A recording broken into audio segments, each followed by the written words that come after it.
Sometimes you back away from things. Not what I want to do.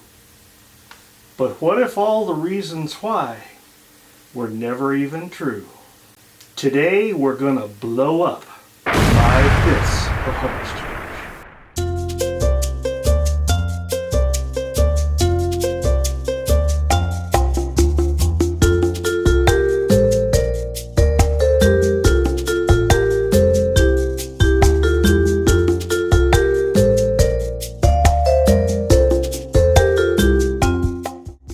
Welcome back to My Travel Window, where we help you travel as far as you can while you still can. Today's topic is clearing up the 5 common misunderstandings of one of our favorite travel tools, home exchange. My wife and I just returned from our 4th home exchange trip of this year. As we talk to people about our experiences, we discover that there are huge misconceptions about what home exchange is and how it works. So my goal in the video is to explode these myths and help you decide if this is something that would help you spend less and enjoy travel more. My comments are all based on our personal experiences with homeexchange.com, which is the world's largest home exchange network, where we've been members for more than 10 years. Let's start with myth number 1. It always involves exchanging houses. There's a famous home swap movie with Cameron Diaz called The Holiday. In it, there's 2 girls struggling to find love and happiness, and they swap houses for a few weeks, and both of them find what they want. This is, in fact, what most home exchanges were a decade ago when we first stumbled on the idea. And we have, in fact, done several reciprocal exchanges like this. But of the 4 places that we arranged to stay this year, none of them came to our house. We, in turn, did not stay in any of the homes of the people who came to our place. Wait, what? If you don't exchange homes, then why is it called home exchange? The key to this myth is the word always. Yes, members of home exchange can exchange houses, and this happens routinely. But a lot of the stars must align for this type of exchange. So, some time ago, the organization introduced a point system.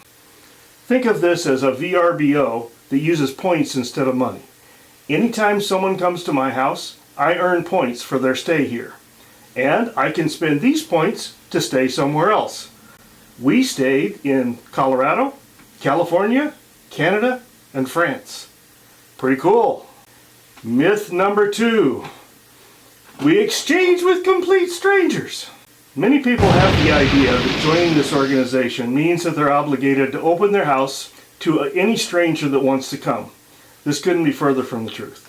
When someone sees our house listing and decides they want to come, they use the secure email system within Home Exchange to propose dates and a type of exchange, i.e.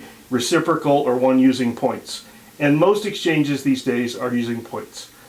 Within the first several exchanges, we learn a lot about our prospective exchangers. We know where they live, how many and what ages of children we have, how many exchanges they've done, what other people have said about them in those exchanges. So we know them by reputation and all of the details that are relevant to why they would want to stay at our house. Now, in our case, probably 90% of the proposals we received are not consummated. Most often, the dates don't line up. Sometimes there's location issues. Once we found a couple from Europe that wanted to stay in our place in Washington State, mistaking it for Washington, D.C., which is several thousand miles away. We're older, and our house is not conducive to young kids, so we've declined families that are not a match for our place. By the time we agree to an exchange, we've typically gone back and forth a dozen or more times and are comfortable with who will be staying to our home, how the arrangements will work, and all of the fine details. By the time an exchange is actually done, everyone's on a first-name basis. Myth number 3. My home is unprotected. When we first joined Home Exchange, our only real safeguard was the fact that we were staying in the house of the person staying in ours, and we had a mutual sense of responsibility. With the advent of the point system has also come a more sophisticated insurance mechanism within Home Exchange. They insure your home against damage or loss. The policy has a $500 deductible for for which the person staying in your home is responsible. In addition, home exchange includes the flexibility to section off a portion of your house that's off limits. All 4 of the places that we stayed this year have a locked area. Sometimes it's a room, sometimes it's a section of the house, sometimes it's as simple as a large cupboard or full-size safe that are not accessible. In our case, we bought a large gun safe. Before each exchange, we do a sweep of our house. We gather up any items of unusual value as well as anything that might lead to identity theft. And over a 10-year period, we've never had a problem with damage or loss. But we're happy to know that there is recourse if we do.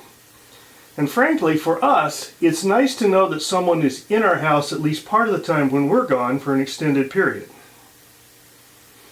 Myth number 4.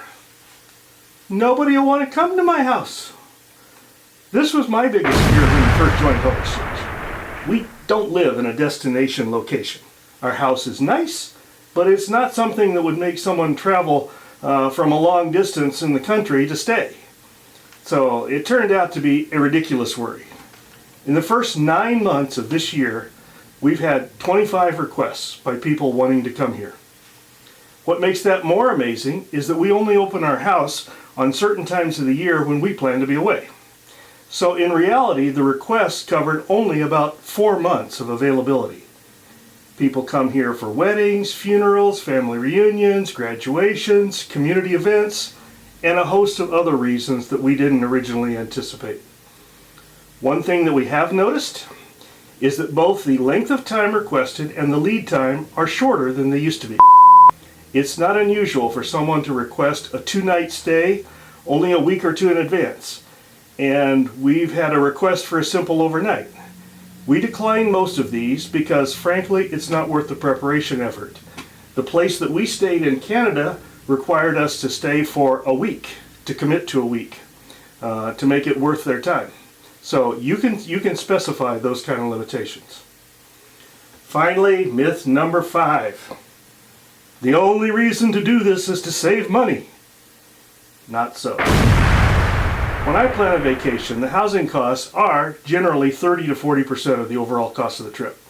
And staying in a home allows you the ability to cook your own meals, maybe wash your own clothes, so it's possible that the exchange can save you 50% or more of the cost of a trip.